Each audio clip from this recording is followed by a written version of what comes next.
ብፁዕ አቡነ ኤርሚያስ የሰሜን ወሎ ሀገረ ስብከት ሊቀ ጳጳስ የሀገረ ስብከቱን የ2018 ዓመተ ምህረት የትኩረት አቅጣጫዎችና የቤተ ክርስቲያኗን አቋም በተለያዩ መርሃ ግብራት እየተገኙ አባታዊ መመሪያ እያስተላለፉ ይገኛሉ። በዚህ ዝግጅት በቆቦ ከተማ አስተዳደር ቤተ ክህነት 18ኛ አጠቃላይ የሰበካ መንፈሳዊ ጉባኤ ላይ በተሳታፊዎች የተነሱ ሀሳብና አስተያየቶችን መነሻ በማድረግ እንዲሁም የሀገረ ስብከቱን የ2018 ዓመተ ምህረት የትኩረት አቅጣጫዎች አስመልክተው ብፁዕነታቸው የሰጡትን ማብራሪያ እንዲህ አሰናድተነዋል። በጥሞና እንድትከታተሉ እንጋብዛለን። እባላለሁኝ የቆቦ ከተማ የሰንበት ትምህርት ቤቶች አንድነት ሰብሳቢ ነኝ። በዚህ በ2017 ዓመተ ምህረት ክንውኖች ላይ እንደ ሀገረ ስብከታችንም የተሰጠ መመሪያና ሂደት ነበረ። የሥርዓተ ትምህርትን ጉዳይ በተመለከተ አምና ላይ በሰፊው ሰጥተውበት ነበር። እንደኛ ግን ዘንድሮ ላይ እንደ ደብራትም እንደ ወረዳ ቤተ ክህነትም ትንሽ ትኩረት ያጠረው ነበርና ወደፊት ግን መመሪያው ተሰጥቶበትኝ በተለይ ከቅስቀሳ መሰረት ተደርጎ ዘንድሮ ላይ የተሻለ ነገር እንዲኖር እንደው አባታችን መመሪያም ሰጥተውበትኝ ቅስቀሳውን አይደለም ሰንበት ትምህርት ቤት በከተማችን የሚገኙ ህዝበ ክርስቲያንም ልጆቻቸውን ልከው የሚያስተምሩበትን ነገር ቢፈጠር የተሻለ ነገር ነውና ይህን ነገር ቢስተካከልልን በተለይ ስብከተ ወንጌሎች ራሳቸው አስተዳዳሪዎችም አለብኝ ብለው የሚሰሩበትን ነገር እንደ ወረዳም እንደ ሀገረ ስብከትም ይህንን መመሪያ ቢሰጥልን። የሰበካ ጉባኤና የሰንበት ትምህርት ቤት ግንኙነቶች እንደው በቤተ ክህነት እይታ ምን ይመስላል? አሁን ለምሳሌ አዳዲስ መጽሐፍቶች መጥተዋል ለትምህርት አገልግሎት አይደል? አዲስ የትምህርት ስርዓት ተዘርግቶ ትምህርት እየተሰጠ ነውና እሱ ምን ያህል እስከ ሰበካ ጉባኤ ድረስ ግንዛቤ አለ? ግንዛቤ ኑሯቸው ለሰንበት ትምህርት ቤቶች መሰጠቱን በትክክል ሰበካዎች ይከታተላሉ ወይ የሚለውን ነገር እንደው እሱን ቢታይ የሚል ስላለኝ ነው። አብነት ትምህርት ቤቶች ላይ የተማሪዎችን መረጃ አያያዝ እንግዲህ ቆቦ ላይ በጣም ብዙ ጉባኤያት አሉ። የተማሪዎች መረጃ ተማሪዎችን ከሌላው ለይቶ ከመያዝ አንጻር በጣም ምእመናን እየተሳቀቁ ነው። ተማሪዎችን ተጠቃሚ አይደሉም። ለስራ ብቻ የመጣ ሁሉ እየለመነ ስለሆነ በዚህ ላይ የተማሪዎች የመረጃ አያያዝ እንግዲህ በዋናነት በተለይ ስለ ሰንበት ትምህርት ቤት ስለ አብነት ትምህርት ቤቶች አንስተናል። እንደው ዋናው መወያያ ነጥባችንም ሊሆን የሚገባው ይሄ ነው። ሌሎቹ ማጀቢያዎች ናቸው። ትልቁ ስራችን ግን የአብነት ትምህርት ቤት ላይ ሰንበት ትምህርት ቤት ላይ ትኩረት አድርገን የምንሰራው ስራ ነው። ሁሉን ነገር መለወጥ የሚችለው ከዚህ አኳያ እንደው ባለፈውም እንደተነጋገር ነው የአብነት ትምህርት ቤቶችን በዘመናዊ አደረጃጀት ማደራጀት፣ በዘመናዊ አደረጃጀት መቃኘት መቻል አለብን። ይሄ ማለት ምን ማለት ነው?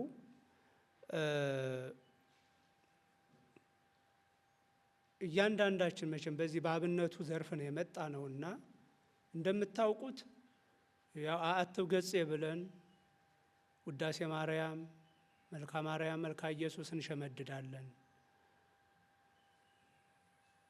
ዳዊት እንደግማለን። ከዛ እንግዲህ የበረታ ነው ደግሞ ጾመ ድጓ፣ ቅኔ ቤት፣ አቋቋም ቤት እንሄዳለን። ያው የቀሩትም ደግሞ ውዳሴ ማርያም፣ መልካ ማርያም፣ መልካ ኢየሱስ እንዲህ እንደጨረሱ ግብረ ዲቁና አጥንተው ዲያቆናት ሆነው ይቀራሉ። አስተምህሯችን ይሄ ብቻ ነው። እንግዲህ ተመልከቱ፣ ልብ በሉ። አስተምህሯችን ይሄ ነው። በትክክል ሀልወተ እግዚአብሔርን የምናስተምርበት ምንም አይነት መንገድ የለም። እንግዲህ ታዘቡኝ መምህራን ሁሉ አሁን ውዳሴ ማርያም መሸምደድ የቤተ ክርስቲያኗን የእምነት አቋም ያሳውቃል? ሀልወተ እግዚአብሔርን በትክክል ነገረ ስጋዌን በትክክል ያስረዳል? አያስረዳም አባቶች። አሁን በቃ ይሄ ነው አካሄዳችን። እንግዲህ ቀንቶን መጨረሻ ላይ ትርጓሜ ቤት የምንገባ ቴዎሎጂ የምንገባ ሰዎች እድል ካገኘን ነው። ስለዚህ ቤተ ክርስቲያን የእምነት አቋም፣ ስለዚህ ቤተ ክርስቲያን ስርዓት፣ ስለዚህ ቤተ ክርስቲያን ታሪክ፣ ትውፊት ማወቅ የምንችለው። እዛ ውጭ ግን ምንም አይነት የእምነቱን አስኳል የምናገኝበት መንገድ የለም። ድጓ ማለት፣ ሰዓታት ማለት፣ ቅዳሴ ማለት ሀልወተ እግዚአብሔርን አውቀው ተረድተው ያመኑ ሰዎች የሚሉት ምስጋና ነው እንጂ በትክክል ሀልወተ እግዚአብሔርን እምነቱን ያላወቁ ሰዎች የሚያዜሙት አልነበረም፣ የምናዜመው አልነበረም። እውነት ለመናገር ሰዓታቱ፣ ቅዳሴው፣ ማህሌቱ ምንም ሳይገባን አንዳንዶቻችን ምንም ሳይገባን ሲሆን ትርጓሜ ቤት መግባት ወይም ጽንሰ ሐሳቡን የሚረዳና አንዳንድ ጊዜ ግዕዙንም አለማወቅ አለ እንደምታውቁት። በዚህ አስተምህሯችን ይችን ቤተክርስቲያን እንዴት አድርገን ነው የምናሻገረው? ወደ ሰንበት ትምህርት ቤት ስንሄድም ይሄው ነው። መዝሙር ላይ ነው የምናተኩረው። ተመሳሳይ ነው። የአብነት ትምህርት ቤቱና የሰንበት ትምህርት ቤቱ ሂደት ተመሳሳይ ነው። እነሱም በሚገባቸው አማርኛ መዝሙር ላይ ነው የሚታገሉት፣ እኛም ግዕዝ መዝሙር ላይ ነው የምንታገለው። ጽንሰ ሐሳቡን በማስተማር ረገድ ግን ሰንበት ትምህርት ቤትም ዜሮ ነን፣ አብነት ትምህርት ቤት ላይም ዜሮ ነን።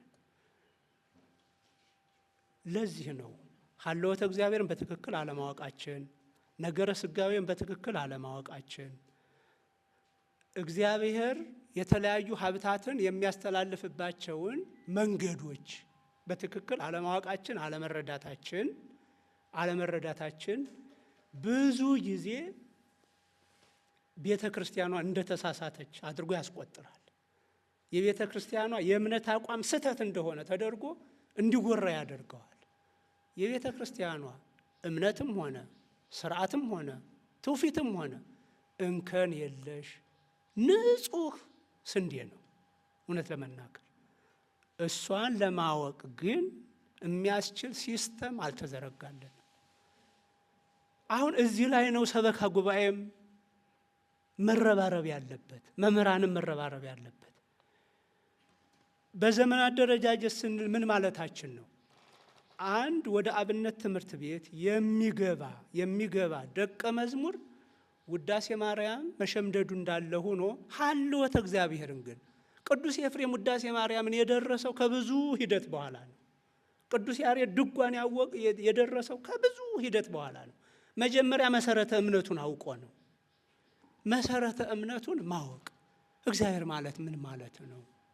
እግዚአብሔር አንድም ነው ስንል ሶስትም ነው ስንል በምኑ ነው? የዚህ ማስረጃውስ ምንድን ነው የሚለውን ጎን ለጎን እያሳየን ከሄድን እነዚህ ሰዎች አማንያን ዘማሪያን ይሆናሉ። አሁን እኛ በቅጡ ሳናውቅ ዘማሪያን ነው፣ በቅጡ ሳናምን ማለት ነው።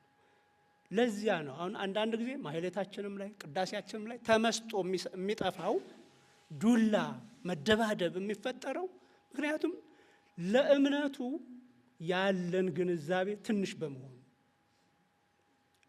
እንደ ዘፈን እንደ ሙዚቃ እያደረግነው ማህሌቱን እኔ ልበል የኔ ነው እንጂ አንተ ምንድን ነው በሚል ዱላ ይገጠማል። እንደ መፈናከት አለ። ከትልቅ ሰው ፊት እንኳን ከትልቅ መሪ ፊት እንኳን እንደዚህ አይነት ነውር አይፈጸም። እንኳን እግዚአብሔርን ሊያመሰግን በእግዚአብሔር ፊት የቆመ ሰው አይደለም። በትልቅ ሰው ፊት የማይደረገውን ነገር ማህሌቱ ላይ መቅደሱ ላይ የምናደርገው በእምነት በእውቀት ባልተመሰረተ መዝሙር ላይ ቁመን ከዚህ ካልወጣን ይችን ቤተክርስቲያን አናሻገርም። አሁን የሚያባንነው የሚሰርቀው በጣም ብዙ ነው። በሚዲያ እያያችሁ ነው። አሁን ብዙ ቄሶች ብዙ ቄስ ተብዬዎች፣ ብዙ ዲያቆናት መነኮሳት ተብዬዎች ምን እንደሚሉ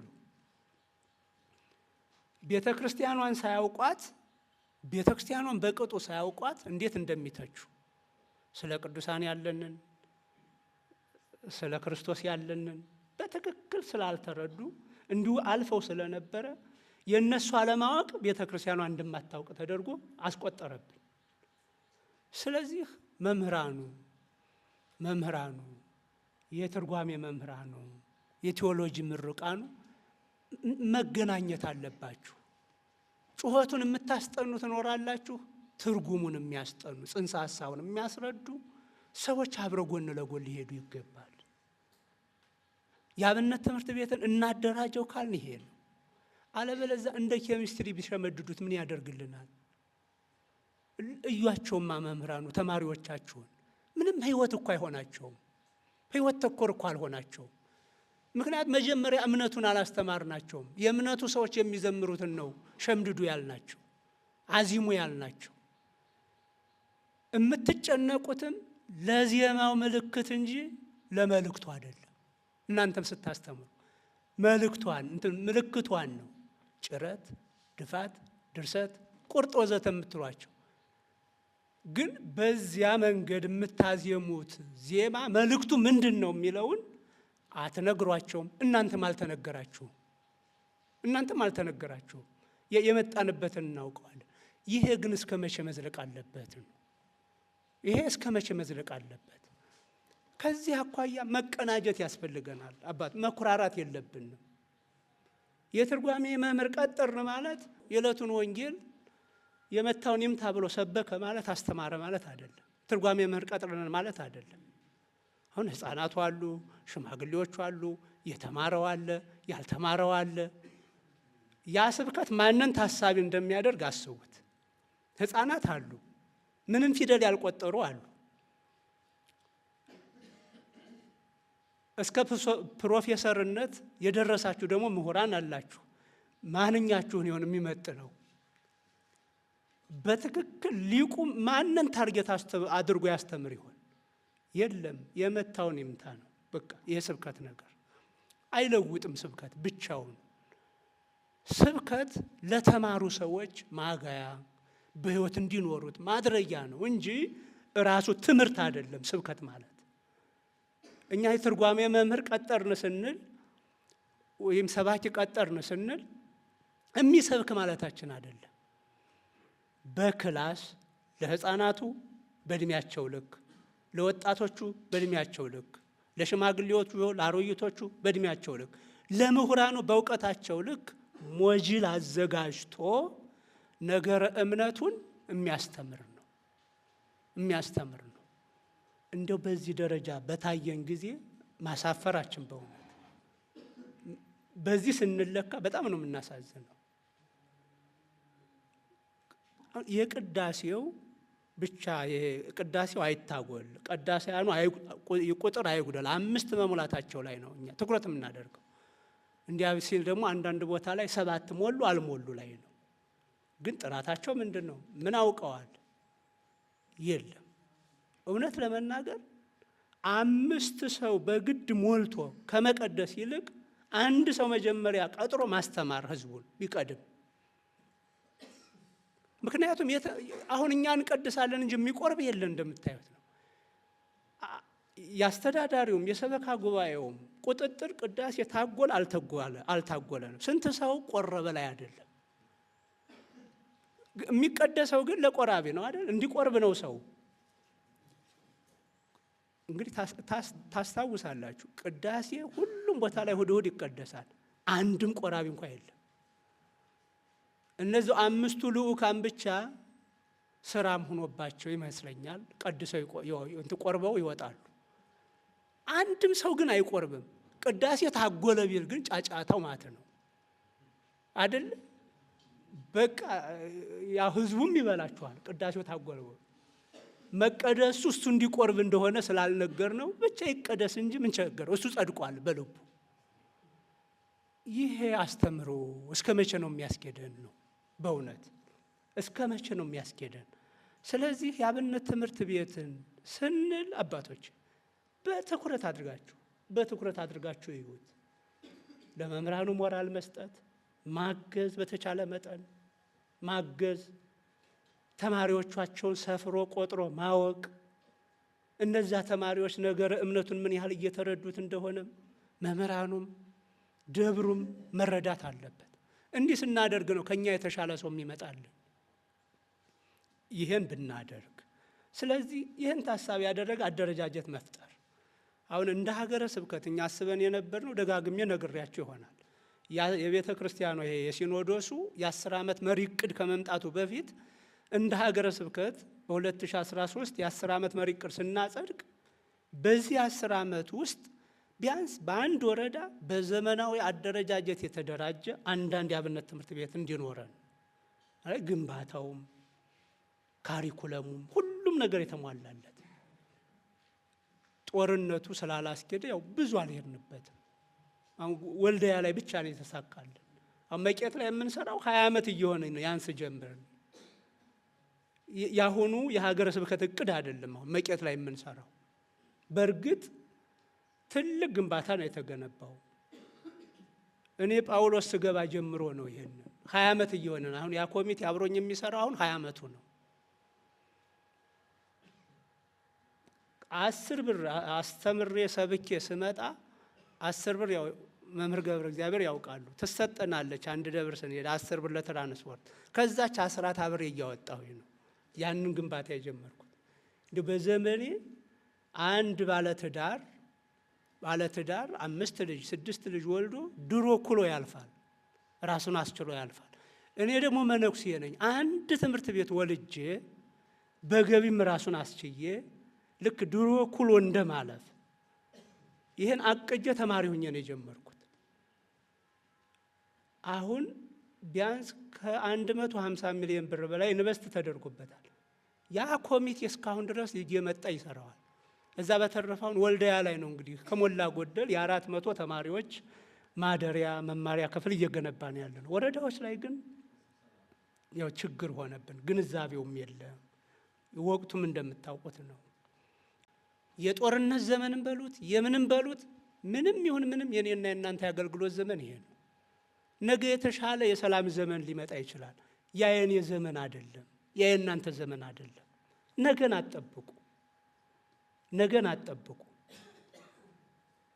የተጀመረ ነገር ነው የሚያልቀው። ስለዚህ ወጣቶች ወንድሞቻችንን አስተባብሮ ወረዳ ቤተ ክህነቱም ፕላን መጀመር፣ ስለ መንገድ ስለ ትምህርት ቤቱ የይዞታ ማረጋገጫ መያዝ፣ እንዲህ እያደረገ በዚህ ዓመት አንድ ነገር ሰርታችሁ ከረሙ። ደስ አለ። አንድ ነገር ጀምራችሁ ከረሙ። ከርሞ ደግሞ የሆነ ነገር ይመጣል። አለበለዛ ሌላ ቀን ስንጠብቅ እኛ እናልፋለን። ሌላ ትውልድ ነው የሚመጣው። አግባብ ብናየው የአብነት ትምህርት ቤትን በዚህ ልክ ብናየው ከዚህ ጋር ተያይዞ የክህነት አቀባበልንም መምህራኑ ከኔና ከእናንተ የተሻለ ሰው ዲያቆን እንዲሆን አድርጉ። እኔ ስቀበል እናንተ ስትቀበሉ ታውቁታላችሁ። ውዳሴ ማርያም ሸመደርን፣ መለኪያው ይሄ ነው። ዳዊት ደግመዋል፣ መለኪያው ይሄ ነው። ምን ያህል ቢያንስ 5ቱን አዕማደ ምስጢር እኒህ የእምነት ምሰሶዎች ናቸው። በነገራችን ላይ እንደው ዝም ብሎ ያው እኛ አሁን አወቀ የምንለው ምስጢረ ሥላሴ ማለት ወይም ማነው 5ቱ አዕማደ ምስጢር ማለት ምስጢረ ሥላሴ፣ ምስጢረ ሥጋዌ፣ ምስጢረ ጥምቀት፣ ምስጢረ ቁርባን፣ ምስጢረ ትንሣኤ ሙታን። ይህን አለ ማለት አወቀ ይመስለናል። አወቀ ይመስለናል። 7ቱ ምስጢራተ ቤተ ክርስቲያን እነማን ናቸው? ተራቸውንም ላያውቅ ይችላል፣ መኖራቸውንም ላያውቅ ይችላል። ብቻ ውዳሴ ማርያም ከሸመደደ እንሰጠዋለን። አሁን ይሄ ዲያቆን መሆን አለበት ወይ? እውነት ለመናገር አልነበረበትም። ስለዚህ እንደው ጎን ለጎን ቅድም እንዳልኳችሁ ሀልወተ እግዚአብሔርን የእምነቱን ነገር እግዚአብሔር ሀብታት የሚያስተላልፍባቸውን 7ቱን ምስጢራተ ቤተ ክርስቲያን እንዲህ አውቆ እንዲቀበል ብታደርጉ በዛ ልክ ነው አሁን እኛ እየጣርን ያለ ነው። አጥቢያዎች አለመረዳታቸው ግን ባሰብነው ልክ አይሄድልንም። ሊዘጋ ነው፣ ቅዳሴ ሊታጎል ነው ይለናል። አሁን እንደው 5 አላዋቂ አስገብቶ ቅዳሴ ቀደስኩ ከማለት 1 አዋቂ አስገብቶ መቀደስ አይበልጥም? 5 ካልሞላ እኮ የሚል በመሰረቱ ቀኖና አልነበረንም፣ ልምድ ነው እንጂ እንደሌለንም። አሁን አውሮፓ አሜሪካ ስንሄድ 1 ቄስ ነው የሚቀድሰው። በዚህ ግን ጥራት አይጠበቅም፣ ቁጥር ይጠበቃል። 5 ሞሉ አልሞሉ ተብሎ እንደዚህ ከምናደርግ በእውነት እስከ መቼ ነው እንዳይታጎል በሚል ቅዳሴ ሊታጎል ነው በሚል አላዋቂዎችን እየሾምን ያላዋቂ መከማቻ የምናደርገው ቤተ መቅደሱ። ለዚህ በእውነት መምህራኑ አግዛችሁን እዚህ ላይ ለውጥ እናምጣ። ስራዎችን ለመስራት አመች ያልሆነልን የስብከተ ወንጌልም አስተዳዳሪዎችም ሰበካ ጉባኤዎችም ሰንበት ትምህርት ቤቶችን ትኩረት እየሰጡባቸው አይደለም። ይህንን ትውልድ ደግሞ ለመቅረጽ ግብረ ገብ ለማድረግ ይሄ ስርዓተ ትምህርት እንደ ሀገር የተመሰረተ ስለሆነ ጠቃሚም ከመሆኑ አንጻር ይህንን ግንዛቤ ወስደው ጠንከር ያለ ሀሳብና እነሱ በበላይነት የሚመሩት ነገር ቢሆን የተሻለ ነው። በዚህ ዓመት የገጠመን ለምሳሌ በቆቦ ደብረ ፀሐይ ቅድስት ማርያም ልጆቻቸውን የሚያስተምር መምህር ቀጠሩ እንኳን ቢባል ለመቅጠር የተቸገርንበት ሁኔታ ነው። ስርዓተ ትምህርቱን ለማስተማር አናስኬድም፣ እንዴት አድርገን እናስኬዳለን ተብሎ የተነሳ ነው። እሱም ብቻ እንዳብነት አነሳሁት እንጂ በሁሉም ከ6ቱ ደብራት ውጭ መምህራን ከመደቡልን ውጭ በጣም ብዙ ችግሮች አሉና እነዚህን ማቴሪያል ከማሟላት ሰበካ ጉባኤ ደግሞ በበላይነት ከመምራትና አስተዳዳሪዎች ቅስቀሳ ከማድረግ አንጻር እንደ በሰፊው ቢሰራበትኝና ለወደፊት የተጠናከረ ሪፖርት ብናቀርብ ነው። ጎራኪው ትደሰኝ። ወደ ሰንበት ትምህርት ቤት ስመጣ አሁን ቅድም በሪፖርቱ እንደሰማችሁት እንግዲህ ቆቦ ከተማ ላይ 1000 ህጻናት ናቸው ሰንበት ትምህርት ቤት ከሞላ ጎደል እየተሳተፉ ያሉት 1000 ምናምን፣ የአብነት ተማሪዎች 2000። የሁለቱም ቁጥር ልክ አይደለም፣ በቂ አይደለም ማለት ነው። በእርግጥ ይኸው ጥራት አለው ወይ የሚለው ሌላ ጥያቄ ሆኖ ማለት ነው። ይሄ ከአብነት ተማሪዎች ይልቅ ቁጥር መጨመር ያለበት ሰንበት ትምህርት ቤት ላይ ነው። አብነት ተማሪዎች ነጥረው የወጡ ቄስ የሚሆኑ መሪ የሚሆኑ ናቸው፣ የክህነቱን አገልግሎት የሚሰጡ። ሰንበት ትምህርት ቤት ግን ቄስ ለመሆን ሳይሆን ክርስቲያን ለመሆን አማኝ ለመሆን የምንማርበት ክፍል ነው። ስለዚህ ሴት በመሆኑ አትገለልበትም፣ ወንድ በመሆኑ የተለየ ቦታ አይሰጠውም። ሴቶችንም ወንዶችንም መሰረተ እምነት የምናስተምርበት ክፍል ነው። ምዕመናን እንዲበዙ የምናደርግበት ክፍል ማለት ሰንበት ትምህርት ቤት ነው። የአብነት ትምህርት ቤት እንዳልኳችሁ ተጨምቆ በጣም ጥቂቶች የሚራቀቁበት ነው። ሰንበት ትምህርት ቤት ግን አጠቃላይ የክርስቲያን ልጆች ሁሉም የሚገኙበት ነው። ከዛ አንጻር ስናየው 1000 ህፃናት ናቸው ቆቦ ከተማ ላይ ያሉን። በእውነት 1000 ህፃናት ናቸው። ቁጠሯቸው እናንተ ብዛታቸውን፣ በጣም ብዙ ናቸው። ለምንድን ነው ግን የማይማሩት? አባቶች አሁን ምዕመናን መቼም ድፍረት አይደለም እንደው ስለ ሀሎተ እስቲ ስለ ቤተ ክርስቲያን ስለ ኢትዮጵያ ኦርቶዶክስ ተዋሕዶ ቤተ ክርስቲያን እምነት ንገረኝ ብትባሉ አባቶች አሁን የምትሉት አለ? እንደው እውነቴ ነው የምትሉት አለ? የለም። ለእኛም ለካህናቱም ጭንቅ ነው ይህን መልስ መመለስ። እንዳልኳችሁ ነው፣ ዜማው ላይ ነው ያተኮርነው። በጣም ችግር ነው። ግን ያው አባቴ ክርስቲያን ነው፣ አያቴም እንደዚያ ናት፣ ቅድመ አያቴም እንደዛ ነው፣ እኔ የአባቴ እናቴ እምነት ነው በሚል ነው የያዛችሁት። የእናንተ ልጆች ግን እንዲህ ብለው ይቀጥላሉ ነው ወይ? ይቀጥላሉ ወይ? አሁን የነቃ ዘመን ነው። የአባቴ የእናቴ በሚል አይደለም። አውቆ ገብቶት ተረድቶት መኖር የሚፈልግ ነው ትውልዱ። ሰንበት ትምህርት ቤት ማለት ልጆቻችሁ ከእናንተ እንዲሻሉ የምታደርጉበት ነው። የአብነት ትምህርት ቤት ማለት ልጆቻችን ከእኔ እንዲሻሉ የምናደርግበት ክፍል ነው። ስለዚህ ለዚህ ጉዳይ እባካችሁ ጊዜ አትስጡ። በሳምንት 2 ቀን ለ2 ሰዓት እድል ስጧቸው ለልጆቻችሁ እባካችሁ። የመንግስተ ሰማያት ጉዳይ ነው ይሄ ጉዳይ። ይሄ መረጃ የመንግስተ ሰማያት መረጃ ነው። ይሄን የማያውቅ ትውልድ ሊኖር አይገባም። በዚህ መሰረት ማሰብ ይኖርብናል። ለዚህ የደብሩ አስተዳዳሪ የደብሩ ሰበካ ጉባኤ ከምንም በላይ ቅዳሴው ታጎለ አልታጎለ ብቻ ላይ አይደለም። በደብራችን ውስጥ ያሉ ህፃናት ገብተው እግዚአብሔርን እያወቁ ነው ወይ ነው ትልቁ ጥያቄ መሆን ያለበት። ስለዚህ በዚህ መሰረት ቁጥራቸው ላይ መትጋት፣ ከመጡ በኋላ ደግሞ ማን እያስተማራቸው ነው?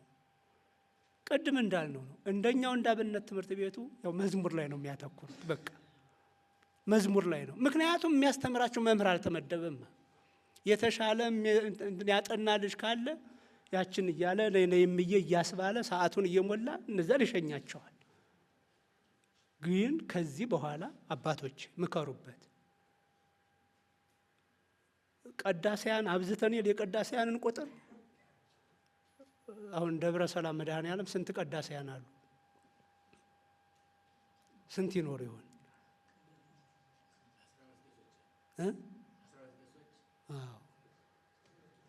በምድብ ስንት ይሆናል? እንዳጠቃላይ 3 ምድብ ነው። 15 ማለት ነው። 3 ምድብ 15 አይደል? አዎ። ጥሩ ነው። እኒህ ምንድን ናቸው? ያመኑ ሰዎችን የሚመግቡ ናቸው። መመገብ ይባላል። አሁን ይሄ ምስጢራት መፈጸሙ መመገብ ነው ይባላል። ግን ወደ ምግቡ የሚያመጣ እረኛ አለ ወይ ነው? ወደ ምግቡ የሚያመጣ የለንም። እና 15 ቀዳሳያን ከመቅጠር 5 መምህራንን መቅጠር ይቀድም ነበር፣ ግን እውነት ለመናገር ምክንያቱም የሚድነውን የሚያበዙት መምህራኑ ናቸው። እነዛ መጋቢዎች ናቸው። ሲመጣ ቀድሶ ማቁረብ፣ አምኖ ሲመጣ ማጥመቅ አይደለ ስራቸው። ግን ወደዛ ግባት የሚያመጣ መምህር ከሌለ እንዴት ነው የምንሆነው? ለዚህ ነው በአንድ ደብር እስከ 300 ካህናት እንኖራለን። አሁን አዲስ አበባ ላይ የሚቆርበው ግን ስንት ነው ቢባል ዜር ያሳያችሁ የለም። ስለዚህ ሰንበት ትምህርት ቤት ላይ እንዲሳተፉ ሰባክያኑ ሰባኪ ሲመደብ እሁድ ጠዋት ደህና ዋላችሁ የሚል አይደለም፣ ደህና አደራችሁ የሚል አይደለም። ቅዳሜንና እሁድን ጠብቆ የሚያስተምር ነው። ስለዚህ ቁጥራቸውን መጨመር ምክንያት ለአንድ ሰው ይከብዳል። መቼም አሁን የዜማ ትምህርት መጮህ ነው አድካሚነቱ። ግን አንድ ጊዜ 7 ዓመትም 8 ዓመትም ተምረው ይዘውታል። አይቀያየርም። በቃ የዛሬው መዝሙር በቃ ዛሬም ያው በሚቀጥለው እሱ ነው። ይሄ የስብከት ያስተማሪ ስራ ግን በየቀኑ ተዘጋጁ ባይ ነው። በየቀኑ አሁን አንድ የትርጓሜ መምህር መጀመሪያ ግዕዙን ይሸመድዳል እንደ አዲስ መልሶ፣ ከዛ ደግሞ ይተረጉማል፣ ከዛ ደግሞ ያብላላል።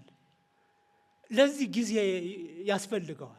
የሚሰብክ ሰው እንደዛ ነው። በቅጡ እንስበክ ከተባለ በቅጡ እንስበክ ከተባለ የታየንን ሁሉ ትዝ ያለንን ሁሉ ሳናወራ በትክክል መልእክት ለማስተላለፍ ከተፈለገ ዝግጅት ያስፈልጋል። ስለዚህ አንድ ሰው ሰንበት ትምህርት ቤትም ላይ አውደ ምሕረትም ላይ ወጣቶችም ላይ አስተምር ብንለው ይከብደዋል። ያ እንዳይሆን 2 3 አሁን እንደ መድኃኔዓለም በትክክል 3 ሰባክያን ቢገቡ የሚከብድ አይደለም። እውነቴን ነው። ስራቸው በጣም ብዙ ነው፣ ከዛ በላይ ነው። ሌሎችም እንደዚሁ በደረጃ አሁን እመቤታችን ላይ 3 ሰባክያን ቢገቡ የሚበዙ አይደሉም፣ የሚያንሱ እንጂ። እንዲህ በማድረግ ሰንበት ትምህርት ቤት ላይ ስራ መስራት መቻል አለብን። አሁን እንደ ቤተ ክርስቲያን ጥሩ ጅመራ ነው ያለው። አሁን ስርዓተ ትምህርት ተቀርጿል።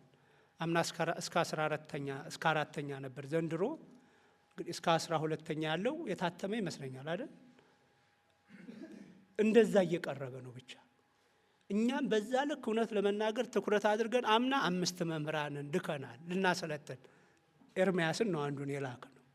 ለህፃናት እንዴት ነው አመጣጥ ነው የሚሰጠው? ሄደህ እወቅ። ያንተን የትርጓሜ እውቀት ተንትኖ ለህፃናት በሚመጥን መልኩ ማቅረብ የሚቻለው እንዴት ነው? ሂደህ እወቅ፣ ጠይቅ ብለነዋል። መምህር ነው አይደል እንዴ? የምታውቁት ነው። በቂ መምህር ነው። ግን ከትውልዱ ጋር አብሮ እንዲሄድልን በማሰብ ማለት ነው። እሱንና እሱን የመሰሉ ናቸው የላክናቸው። ዘንድሮ ደግሞ አጥቢያዎችም ወረዳዎችም አግዘውን 22 ሰው ልከናል። አምና 5 ነበር። እንደ ጠቅላይ ቤተ ክህነት ተደንቀናል አሉ። ያው ማለት ሰንበት ትምህርት ቤት ላይ ሰሜን ወሎ በጣም ጥሩ ሰርቷል ተብሎ ማለት ነው። እንደኔ አፍራለሁ። ምንም አልሰራንም እውነት ለመናገር ብቻ። ግን ይህን ያህል ትኩረት እየሰጠን ነው እና እናንተም ትኩረት ስጡ ለማለት ነው። ከሌላ ሃይማኖት የሚመጡ ሰዎችን መመለስ የሚለው ላይ የትም ወረዳ ቤተ ክህነት የሚታቀድ ነው። ይሄ ከተመለሱ በኋላ ግን ምን አይነት አቅጣጫ ተይዟል ነው በጣም የሚገርመው። ተመልሰው ተፈናቅለው በተለይ ወጣቶች እህቶቻችን ከሌላ ሃይማኖት መጥተው የኢኮኖሚ ጉዳይ እየፈተናቸው እንደገና ወደ ሌላ እየገቡ ነውና ቅድም የፕሮጀክት አስተባባሪ ማይቻለሁ ሰምቻለሁ። ምዕራባውያን አንድ ፕሮጀክት ነድፈው ብስኩትና ሳሙና በትነው ሄደው እውቅናን አግኝተዋል ማለት ነው። ስለዚህ እነዚህ እህቶቻችንን ወንድሞቻችንን ሊያስተዳድር የሚችል ሀገር በቀል የሆነ ፕሮጀክት መንደፍ አይቻልም ወይ የሚል ነው። የከሌላ እምነት ስለመጡ ወንድሞች እህቶች ያው የትኛውም ቤተ እምነት ላይ ያለው ችግር ይሄ ነው። መቼም የመያዝ የመንከባከብ አይደለም፣ ቁጥር ላይ ነው በጣም የምንሯሯጠው። ይህን ያህል ምእመን አለ በእኛ ቤተ እምነት ብሎ ለመቁጠር ያህል ነው እንጂ ከገባ በኋላ ቁጥሩን ከሰጠ በኋላ የደረሰ ብዙ የለም። እኛም ጋር ያለው ይሄ ነው።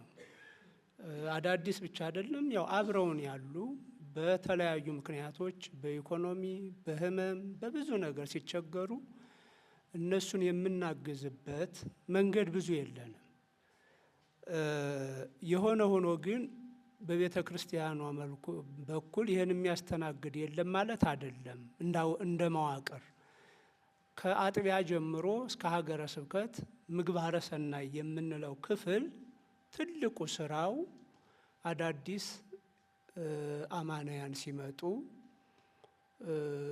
ብዙ ተጽዕኖ ይገጥማቸዋል። ለእኛ እንግዳ ይሆናሉ፣ ለስርዓቱ ለእንቅስቃሴው እንግዳ ይሆናሉ። ከዛ ባሻገር ደግሞ ከሌላ እምነት ሲመጡ በዚያ የተነሳ ገንዘብ የማጣት ከቤት የመባረር የመሳሰሉት ነገሮች ይገጥሟቸዋል። በዚህ ጊዜ ምግባረ ሰናይ የምንለው ክፍል ከአጥቢያ ጀምሮ እስከ ሀገረ ስብከት ያለው እንዲህ አይነቱን ነገር መከታተልና መደገፍ። ይህ ብቻ አይደለም። ያው በህመም በመሳሰሉት ነገሮች ምንም አቅም የሌለው በቤተሰብ ደረጃ የሚያግዘው ቤተሰብ ያጣ የቆየ ምእመን አብሮን የቆየ ምእመን የክርስቲያን ልጅ ሆኖ የመጣለ ብዙ የምናግዝበት ነገር የለም። ታሞ የሚማቀቀው መታከሚያ አጥቶ ቸግሮት ርቦት ወደ ስራ የሚያሰማራው አጥቶ የሚሰቃየው ቀላል አይደለም። እንደው ቅድም እንዳነሳችሁት አንድ ትልቅ እንደ ኤንጂኦ መኖሩ አስፈላጊ ሆኖ ለጊዜው ግን ምንም አይነት የሚያሰራ መደብ ወይም መዋቅር የለንም አንልም። ይህም ምግባረ ሰናይን በደንብ አድርገን እንደ አጥቢያ እንደ ሀገረ ስብከት እንደ ወረዳ ቤተ ክህነት ብንሰራበት ብዙ ስራ እናተርፍበታለን። እንደ ሀገረ ስብከት እየሰራን ነው። ለምሳሌ አሁን ይሄ ከጦርነቱ ጋር ተያይዞ ብዙ ችግሮች ገጥመውናል። እንደምታውቁት የእርሻ በሬዎቻቸው የታረዱባቸው፣ ቤታቸው የተቃጠለ፣ እናቱን አባቱን በሞት ያጣ፣ አካል ጉዳተኛ የሆነ እንደ ቤተ ክርስቲያንም አብያተ ክርስቲያናት ፈርሰዋል፣ ተቃጥለዋል። በተቻለ መጠን 100% ቀረፍን ባንልም በተወሰነ መልኩ ግን በዚህ ክፍል በኩል ተሯሩጠናል። ታስታውሱ ከሆነ እንደ ራያ ቆቦም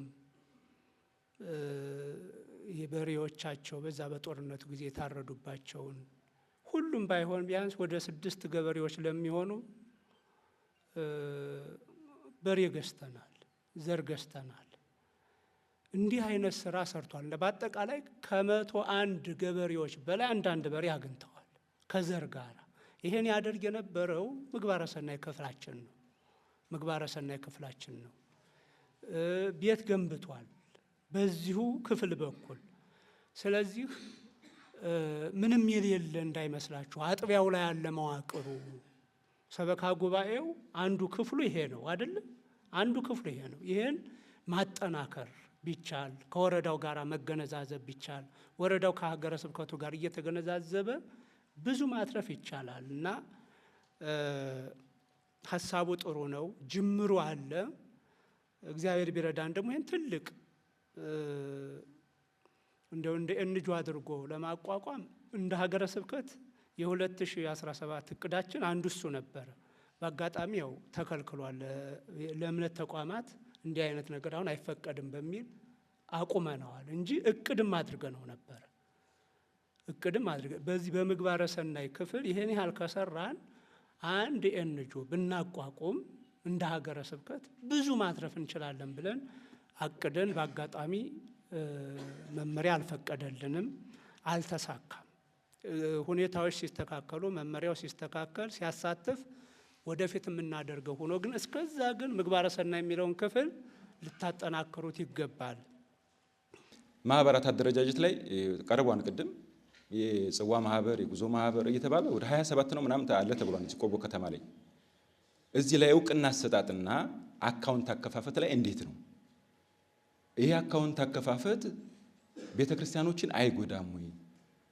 ማለት እነዚህ ማህበራቶች አካውንት ከፍተው ገቢ ማሰባሰብ ሲደረግ ቤተክርስቲያንም ምዕመናን ናት የገቢ ምንጮቿ። እነሱም ከምዕመናን ነው እንትን የሚሉት። ስለዚህ ምናልባት አንድ ማህበር ሲደራጅ ወርሃዊ አስተዋጽኦ ሊኖረው ይችላል። ያነ ጥሩ ነው።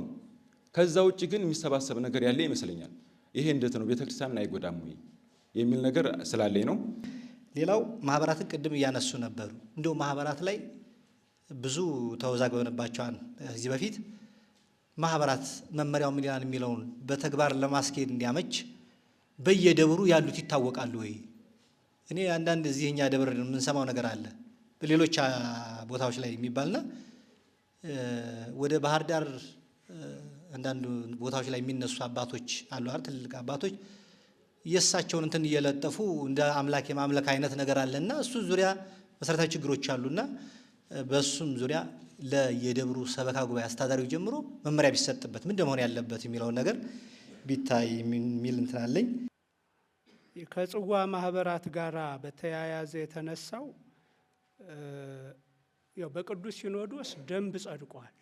ማህበራት እንዴት ይተዳደሩ ብሎ በባለሙያዎች ረቆ ጸድቆ ስራ ላይ ውሏል። እሱን ወደ መስመር ለማስገባት ግን የሚያስከፍለው ዋጋ ቀላል አይደለም። አው ብዙዎቹ የጽዋ ማህበራት ወዘተ የምንለው ለግል ጥቅም ይውላሉ፣ ሳንቲም ይለመድባቸዋል።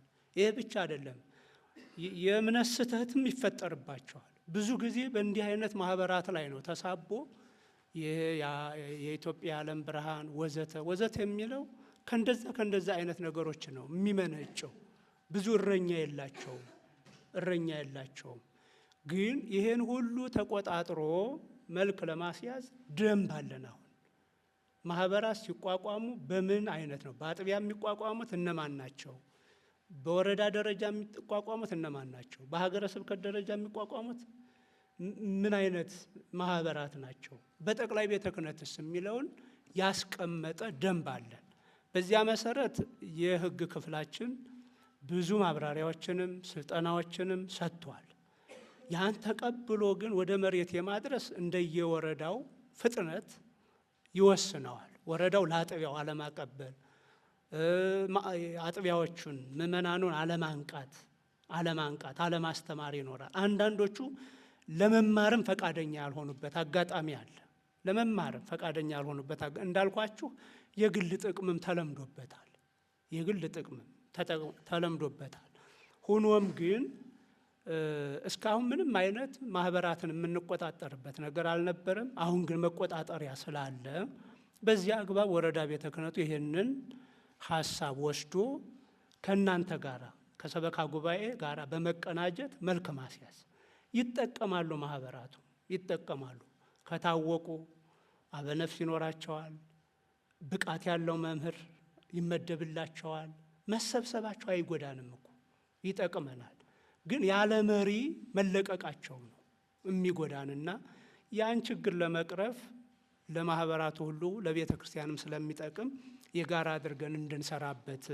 ሌላው የሂሳብ ስራን በተመለከተ እዚህ ከተማ ላይ እንግዲህ ብዙ ነገር ነው በሂሳብ አያያዝ የምናያቸው ነገሮችና የሂሳብ ባለሙያ ቅጥር ላይ ጠንከር ያለ ነገር መመሪያ ቢሰጥበት የተሻለ ይመስለኛል። እንደኛ አይነቱ ሰበካ ጉባኤ ተመርጦ የመንግስት ስራ ሰዓት ሲደርስ ተሯሩጠን ስለምንሄድ ብዙ ነገሮች መካከል ላይ ስለሚፈጠሩ ሂሳብንም መስራት ያለበት የሚመለከተውና የሚመለከተው ብቻ መሆን ስላለበት የሂሳብ ሰራተኛ ቅጥርን በተመለከተ አባታችን ጠንከር ያለ መመሪያ ቢሰጥበት እሱ ጥሩ ነው ብዬ አስባለሁኝ። ይሄ ከሰበካ ጉባኤ ጋራ በተያያዘ እንደው ልል የምፈልገው ቅድም የተነሱ እንደ ሂሳብ ሰራተኛ እንዲህ አይነት ቢኖሩ ከተባለው ጀምሮ እንደው መጀመሪያ ላይ ያው መገነዛዘብ አለብን ብዬ የማምነው የሰበካ ጉባኤ ምርጫ ላይ የሰበካ ጉባኤ አባላት ምርጫ ላይ በደንብ ግንዛቤ ቢኖረን የ10 ዓመት መሪ እቅድ እንግዲህ ቅድም ባያችሁት መልኩ አለ። እንዳያችሁት የሚያጠነጥነው መንፈሳዊ ላይ፣ ማህበራዊ ላይ፣ ኢኮኖሚያዊ ላይ ነው አይደል? መሪ እቅዱ የሚያጠነጥነው መንፈሳዊ ላይ ማለት አብነት ትምህርት ቤቱን፣ ሰንበት ትምህርት ቤቱን ማላቅ፣ ማበልጸግ፣ ማሳደግ የተሻለ መምህር እንዲመጣ ማድረግ፣ የተሻለ ምእመን እንዲመጣ ማድረግ ነው። ማህበራዊ ላይ ደግሞ ቅድም እንዳላችሁት ሴተኛ ዳሪዎች ላይ የተቸገሩ ላይ ክርስቲያኖች ናቸው ሙስሊሞች ናቸው ሳይባል አማኝ የአማኒ ሳይባል የሚደረገው ድጋፍ አለ። አሁን የካቶሊክ ቤተክርስቲያን ታውቁ ያት የለም ሆስፒታሉ ላይ ትምህርቱ ላይ እንዴት እንደምትራመድ ትልልቅ ሆስፒታሎች ትገነባለች። ትልልቅ ትምህርት ቤቶች የእሷ ናቸው። በአዲስ አበባ በጣም የሀብታም ልጆች የሚማሩባቸው። ይህ ማህበራዊ ላይ ተጽዕኖ መፍጠር ማለት ይሄ ነው። አሁን ይሄ እቅድ ይሄንን ነው እንግዲህ ስሩ እያለን ያለው። በዚህ ልክ ሰው አለን ወይ እንድትሉ ነው አሁን ወደ ሰበካ ጉባኤ ምርጫ መምጣት የፈለኩት። ኢኮኖሚ ላይ የለንም፣ በጣም ድሆች ነን። ክርስቲያን ማለት የድሆች እምነት እስከሚመስል ድረስ ግን አይደለም። መስራት ጥረህ ግረህ ወዝህን አፍሰስ መጽሐፍ ቅዱሳዊ መመሪያ ነው። ይሄን መተግበር ኃጢአት አይደለም። ባለጸጋ መሆን ያስፈልገናል። ብቻ ግን ብልጽግናው ይሄ ኢኮኖሚው አምላክ እንዳይሆንብን ጣዖት እንዳይሆንብን ነው መጠንቀቅ ያለብን። በኢኮኖሚው ላይ ካላደግን አሁን የምንላቸውን ነገሮች እንዴት አድርገን እናሳካቸዋለን? የአብነት ትምህርት ብንል የተማረ ሰው እንዴት አድርገን እንቀጥርላቸዋለን? ሰንበት ትምህርት ቤት ብንል የተማረ ሰው እንዴት አድርገን እንቀጥርላቸዋለን? ወይስ እንዳሁኑ ዝም ብሎ ነይ እያሉ ይሄዱ ነው? አይሆንም። ኢኮኖሚውም ላይ ማህበራዊውም ላይ መንፈሳዊውም ነገር ላይ አተኩረን እንድንሰራ ነው የሚጋብዘው። የሚመረጠው ሰበካ ጉባኤ ይህን ታሳቢ ያደረገ ሊሆን ይገባል ነው መጀመሪያ። አሁን እስካሁን እገሊት ቆራቢት ናት፣ እገሌ ቆራቢ ነው፣ ቤተ ክርስቲያን ይመላለሳል ሁልጊዜ፣ አይጠፋም እሱ፣ አትጠፋም እሱ፣ እሱን እንምረጥ ነው። ልክ ነው። ይሄ የመጀመሪያው መስፈርት ነው። ቆራቢ ነው ማለት በንስሐ ሕይወት ይመራል፣ ራሱን ያርማል፣ ያዳምጣል ማለታችን ነው። ይሄ መቼውንም መስፈርት ነው። ግን የትምህርት ዝግጅት አለው ወይ? የስራ ልምድ አለው ወይ? መስፈርት አይደለም እስካሁን። በዚሁ አካሄድ ሰበካ ጉባኤ እየመረጥን የምንሄድ ከሆነ ይህን መሪ እቅድ እንዴት አድርገን ነው የምንተገብረው? አባቶች አይቻልም። ስለዚህ ሰበካ ጉባኤ ስትመርጡ እንዲያው ከግል ጥቅም አንጻር እንዳታዩት። ከተማ ላይ መቼም ሰልጥናችኋል፣ አታደርጉትም። አሁን ገጠር ላይ ከኛ ቤተሰብ አይውጣ ነው፣ ከኛ ዘር አይውጣ። ሰበካ ጉባኤ ምርጫ ማለት ሁልጊዜም በዚህ ዓመት አባቱ ተመርጦ ከሆነ የሚቀጥለው 3ኛው ዓመት ላይ ደግሞ ልጁ ይመረጣል። እንዲህ አይነት አመራረጥ አለ። ለቤተ ክርስቲያን ይጠቅማል፣ እውቀት አለው፣ አቅም አለው የለም። ይሄ ከተማው ላይ ይኖራል ብዬ አላሰብም። ግን አንዳንድ ጊዜ እገሌ ይግባልን ብሎ አሁን ካህናቱም የራሱን አድማ ይፈጥራል። እገሌን ነው ዛሬ ማሾም ያለብን። ለምንድን ነው ብንለው ግን ምክንያት የለውም። አሁን የምንለውን ታሳቢ ያደረገ እይታ ኑሮት አይደለም።